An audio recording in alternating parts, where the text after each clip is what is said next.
Hello, everyone.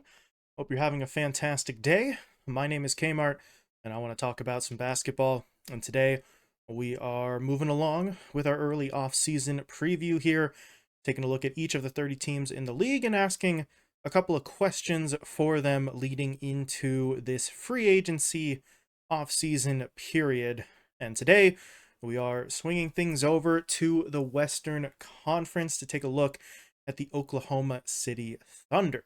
The Thunder, um, well, were a little surprising last year. A team that I think a lot of people maybe expected to kind of pack it in to not give 100% effort, maybe not go into full on tank mode, but to maybe not be giving um, their absolute best effort, considering the fact that their top draft pick for that season had um, already been ruled out for the entirety of the campaign. But the team did not quit and put together something kind of surprising. So we will get into that in just a moment here. First, though, let's take a look at some of the stats for the squad in the 2022-2023 campaign. They ended up with a 40-42 record overall.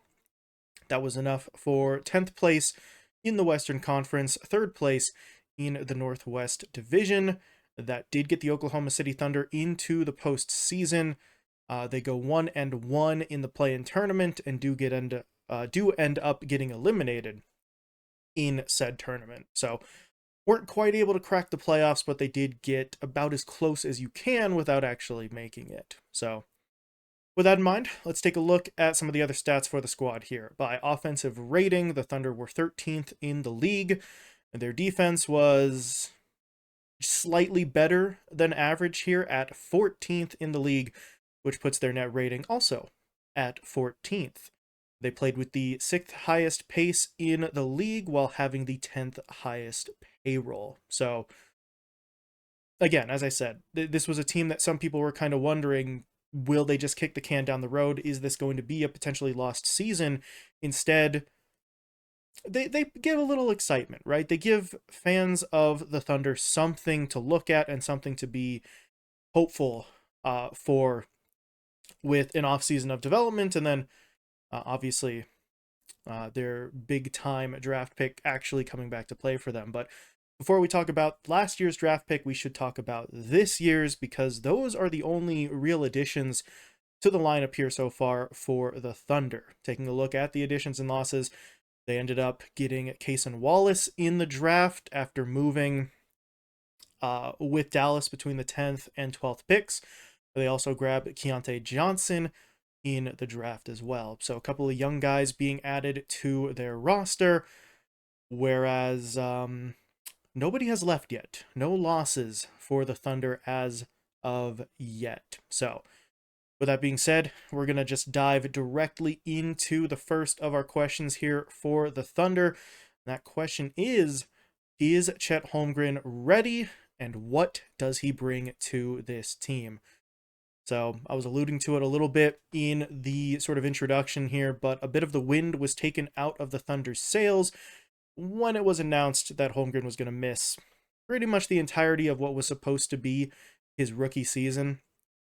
The Thunder went on to fight its way to the play-in. They saw SGA, Shai Gilgeous-Alexander, emerge as the team's clear star player and sort of franchise cornerstone. So they went from disaster at the start of the season to the end of the campaign where they're thinking, hey, we have something to build on here. And if you add Chet Holmgren to this situation, I think it's certainly possible for the Thunder to take another step forward and potentially push for a playoff spot outright. Or at least be on maybe the upper half of the play-in teams, right? Talking about like a 7th or 8th spot instead of the 10th place position that they ended up in. So that's the kind of impact that Holmgren may very well have for them. The Thunder were 3rd in the league in points in the paint last season, and you got to imagine that Holmgren at 7+ feet tall is likely only going to add to that aspect of the team's game plan, make them stronger in terms of interior scoring, and also maybe give a little bit of help on the defensive end as well. Someone with that degree of size and length should bring some defense and some rebounding to a team that was barely in the top half of the league in terms of sort of rebounding and defensive categories last season. As we pointed out, they were 14th in defensive rating. So Holmgren by himself should add to both ends of the floor here for the Thunder.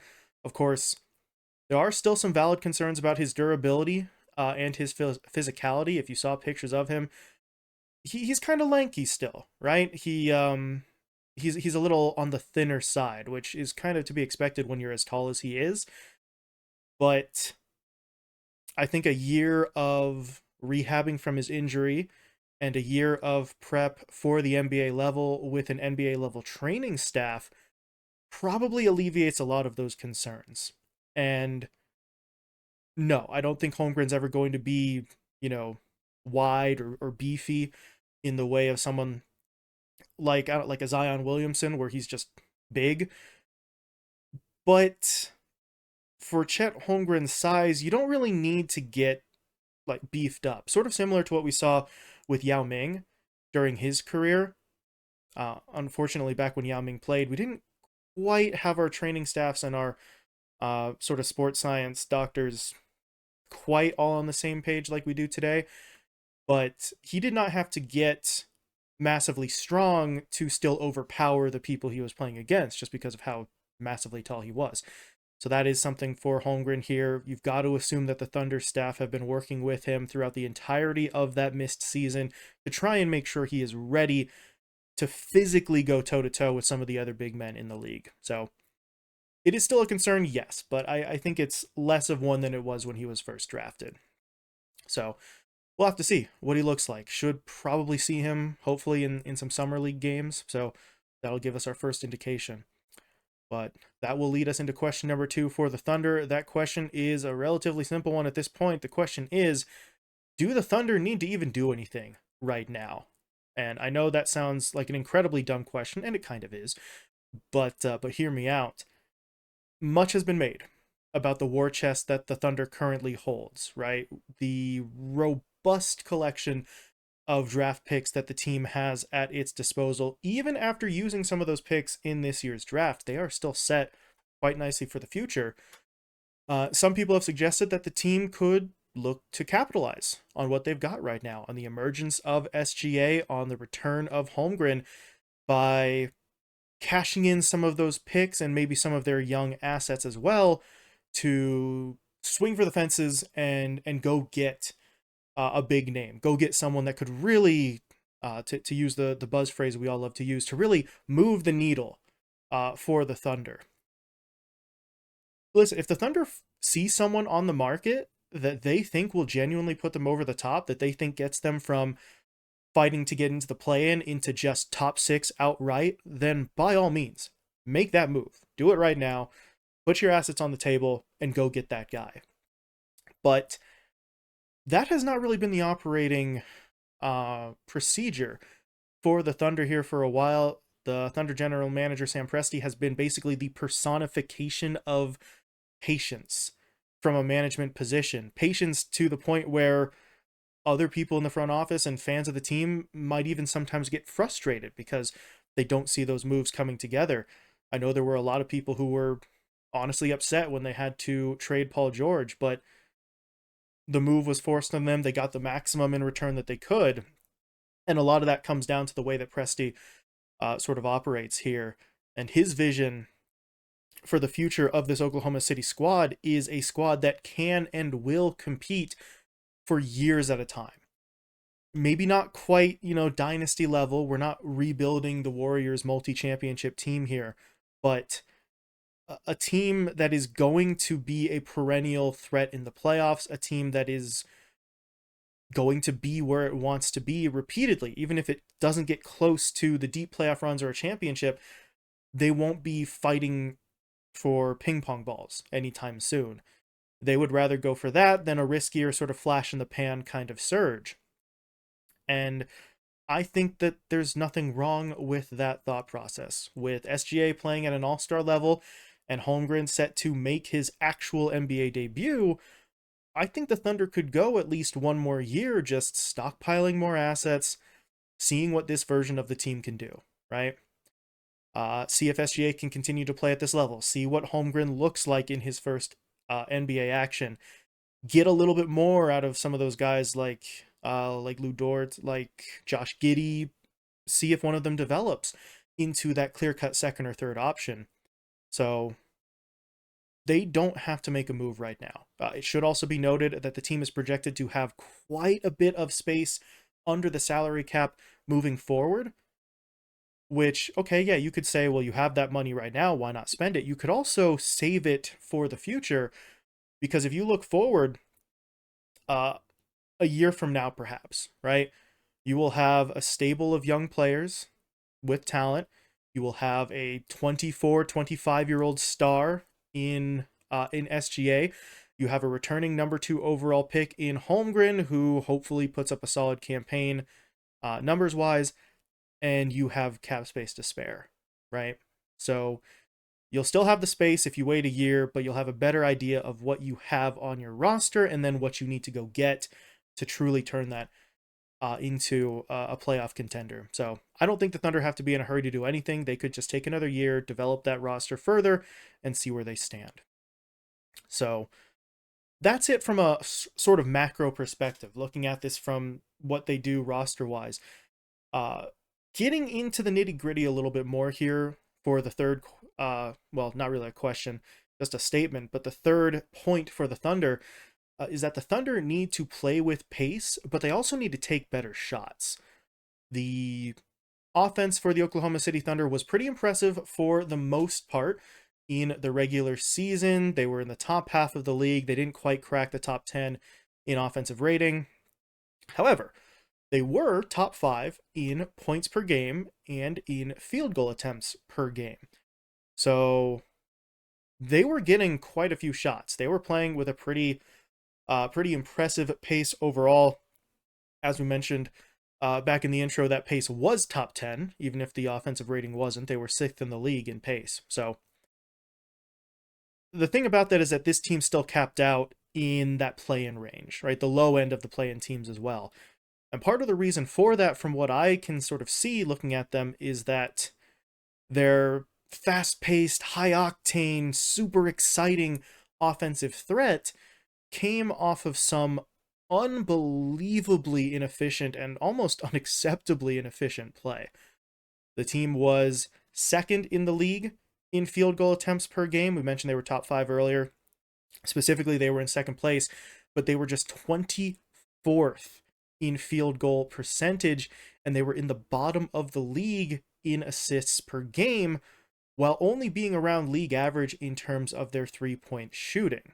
So to convert that from stats to real words, the team played fast and they got a lot of shots up, but they didn't really convert enough of those shots to overwhelm you on the offensive end.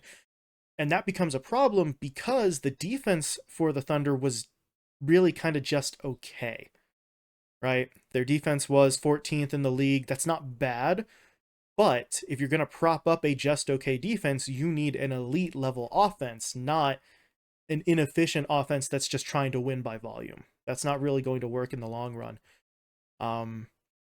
In terms of positives for the Thunder, I do believe that having Chet Holmgren healthy and active will probably alleviate some of those issues. The team's obviously going to get better defensively with a 7-footer roaming the interior, right? He is going to be grabbing rebounds, playing solid defense for the most part, and should help them out on the offensive end as well. Talked about their field goal percentage being among the lowest in the league. Well, if Chet Holmgren is a significant portion of the offense here, he's going to be operating largely in the paint. And on the offensive end, he's going to shift a lot of the team's shots from mid-range and 3-point shots to significantly higher percentage looks inside, right? And he doesn't have to make all of them, but if a third or a fourth of the team's missed shots instead turn into, post hooks and layups for Holmgren, you are almost guaranteed to hit more of those shots than the shots from outside. So I think that's going to help, but the Thunder do still need to address that a little bit. And I do want to say here, I don't think they should overreact to this. I don't want the Thunder to shift into, to borrow a term from football, I don't want them to shift into a full ground and pound sort of pace where they just run it through the post and slow it down every single time, similar to what we saw from the Cavs this past season, because they did score pretty damn well. I just think that the shot selection needs to be emphasized a little bit more, and it should be about quality over quantity to a certain point. Not every shot is a good shot just because you were able to get it up. So that is something I think the Thunder need to work on. Their efficiency definitely has to improve here. If it does, that offense cracks top 10 pretty damn easily, right? If they take the same number of shots, maybe slightly fewer, but they're making a significantly higher percentage of them, they are going to take massive strides forward in terms of those offensive ratings. So I know at the end of the day, it sounds simple, right? You're taking too many shots that you're not making, just make more of them. But that really is it for the Thunder. They were taking so many more shots than their opponents, but if you're not making them, what good are those extra shots doing for you? So we'll see what the Thunder do there.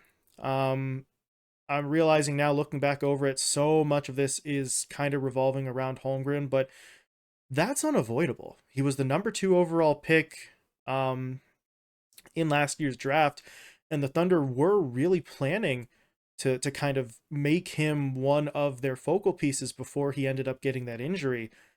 They're just incredibly fortunate that SGA stepped up to the unbelievable degree that he did, but now that plan doesn't change, right? Shai Gilgeous-Alexander is still there, and he's still a massive star potential player, but you add Holmgren to it, right? I don't know who's 1 and who's 2 in this scenario. It probably is going to be SGA who takes priority just because he has more experience, but they have the chance to really build on something with what they've got in Oklahoma City right now. So if Holmgren's healthy, if they continue to improve with a relatively young roster, the Thunder will be doing some pretty impressive stuff, both this season and potentially over the next couple of years. So that will do it for the Thunder. Please let me know what you think. What do you expect to see from Holmgren this season in terms of his numbers? Do the Thunder improve? Do you think that they can compete for a playoff spot outright? Do you think they have the adjustments necessary to play with the efficiency they need to really push into getting those ratings offensively and defensively into the top 10? Or are they still going to be a little bit inexperienced? Because that is a possibility as well. But feel free to share your thoughts with me. But other than that, thank you all so much for watching, and I will talk to you later.